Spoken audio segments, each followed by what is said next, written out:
You've seen the dreamy views, the freedom, the minimalism, but behind all of that, there's a storm coming. If you've ever wanted to live in a van or already do, you need to hear this because van life isn't just getting harder, it's being erased. Welcome back to Bunny and Beyond, where in this video, I'm breaking down the real reasons why van life might not survive the next 5 to 10 years and what it means for all of us. When I first started van life, it was a survival thing for me. I was tired of paying rent and making a landlord rich. I was used to being a traveler anyway because I grew up in foster care. So being on the move just felt normal to me. I kept trying to settle down in apartments and never really felt comfortable in one place. I always had that itchy trigger finger to move. When I started van life, I actually started in a hatchback and I gradually got bigger vehicles and finally eventually moved into a bigger van. This is my fourth van, and I've lived in minivans, sedans, SUVs, you name it, even a station wagon. But when I first started, it was this fringe survival lifestyle thing. There wasn't the term van life. It didn't exist. Most people just called it van dwelling or car dwelling. And you could learn about it on YouTube, but it was mostly about people who had been priced out of housing, and this was the alternative that they chose. And they were making the best of it. Since then, van life has shifted, probably due to consumerism and capitalism, into more of a bougie luxury lifestyle. And even now, it's a social media driven movement. But no matter what your budget and how you do van life, it still has this beautiful intersection of freedom, survival, and resilience. Van life has become a lifeline for so many people and a dream for others. But now it's at risk from forces way bigger than us. The reasons are many and growing. So buckle in, grab your popcorn or your tea, and let's get into it. If you're new here, I'm Bunny. I live full-time on the road in a self-built van, and I've been documenting van life for years. I don't sugarcoat it, and I don't glamorize it. I'm here to talk about the reality of what's coming, not just for me, but for anyone living this way or dreaming about it. If that's your thing, tap like and maybe stick around for more. While there's probably more than this, I'm going to touch on 10 reasons why van life is under threat in this video. Number 1, we've got legal crackdowns. More and more cities are outlawing vehicle dwelling, ticketing, towing, or even forcing people into shelters that don't exist. There are places when I started van life that you would have no problem overnight parking at. So many Walmarts, Cracker Barrels, and even Home Depot. But now, every time I go to a city that I've been to before where I know there was free parking, now I see signs up, no overnight parking, no loitering, no camping. Cities across the US and beyond are increasingly criminalizing vehicle dwelling. Residents are pushing back on van dwellers parking in neighborhoods or near beaches, parks, or trailheads. The National Forest is even doing sweeps and ticketing in places like California, Arizona, and Oregon. And there are camping bans being passed to target houseless communities, which often lump van lifers in. So, our future outlook has more restrictions, more ticketing, and possible bans in areas that were once van life friendly. We've also got rising costs. Gas is up, insurance is up. Now even simple DIY builds cost thousands more than they used to. Skyrocketing costs like fuel prices, vehicle insurance, and even registration fees are rising. Van builds are getting more expensive, especially with inflation and the rise of luxury van life influencers setting higher expectations.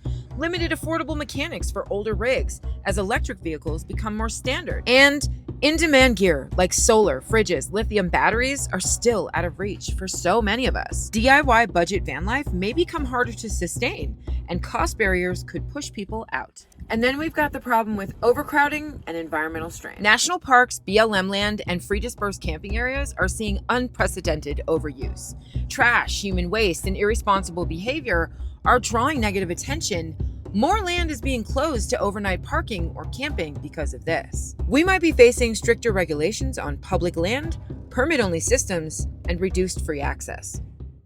Once peaceful places are now packed, and we're losing access because of it. Tying into that overcrowding is van lifers who behave badly. There are van lifers who are ruining it for every van lifer. Some of the damage is coming from inside the van life community itself. We've all seen it. People treating free public land like it's their dump. So many times I go into campsites that I've stayed in before and they are completely trashed. From old dryers to truck caps, just garbage and poop. We see untrained dogs starting fights, entering people's campsites. I've even had dogs come right into my van. And no, for the infinitieth time, it is not okay if your dog is friendly because you don't know if mine is. Campers blasting generators and music after quiet hours, and luxury rigs sprawled across multiple parking spots in an already cramped parking lot. There are even grifters and scammers. And I'm being accused of being a dry bagger or a scammer. They're using the Vanlife label to beg, lie, or hustle. And they're doing it in a way that misrepresents us all. It's frustrating because this behavior fuels bans, stricter rules, and complaints. They give local governments and communities all the justification they need to shut the rest of us out. If we don't hold each other accountable, the system will do it for us, and not in a kind way. There's also been a shifting public perception of Vanlife. While Vanlife started as a rebellion, now it's viewed as a privilege or a poverty. Either way, it's greatly misunderstood. And then there's the climate crisis. You can't just chase 70 degrees anymore. Wildfires, floods, unexpected hurricanes and tornadoes, and even heat waves are making that impossible. And as much as I love technology, that's also becoming an issue for us. There's tech surveillance and smart cities. We are being watched. As smart cities develop, license plate readers, AI monitoring, and increased surveillance make stealth camping harder. Zoning laws could require proof of address or residency for extended stays or parking. Vanlifers may be digitally tracked and excluded from urban and suburban areas.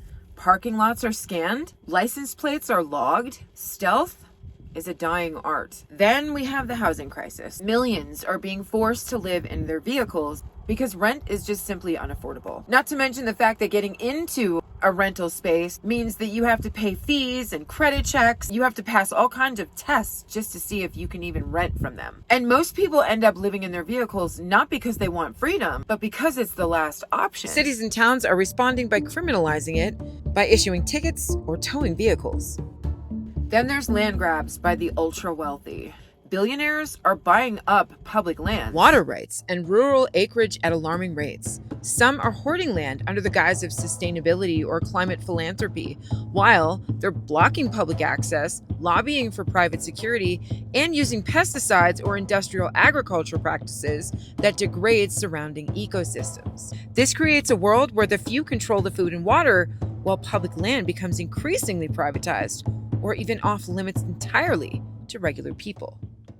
National forests are even being sold off. They're being sold off in pieces, quietly and permanently. Vanlife is becoming a class issue. Who can afford freedom? Public land is disappearing, housing is collapsing, and nomadic living is no longer optional for many. And yet, the lifestyle is not only being punished, but surveyed and regulated. This isn't just about Vanlife. This is about access. It's about the right to exist in between systems that no longer are working. I'm not going to sit here and feed you guys some false hope that if we all just keep fighting the good fight for van life, that we can somehow protect our way of living, or that we can even keep public land free. I really don't have the hope that I had when I was a younger person. I used to believe in that. I was deep in environmental activism, boots on the ground, community projects, campaigns, all of it. Even getting arrested in front of the White House. I watched it all get dismantled. All of our efforts were eaten alive by corporations and greed, by billionaires who didn't blink before tearing down the progress that we had all made, just to line their pockets. That's the truth. That's the world we live in. So no, I don't think we can stop them. But what I do think is this: if you want to live this life, do it now. Do it now. Don't wait for the perfect rig or the perfect timing or enough money in the savings account. Yes, I know all of those things are important, but in the grand scheme of things, just get out there and travel. Because the window is closing, and it's closing fast. Maybe this isn't a rally cry to fight. Maybe it's just a quiet warning. Just live while you still can. Find your wild while it's still out there to be found. Because they're already trying to buy the stars above us and the dirt below our feet.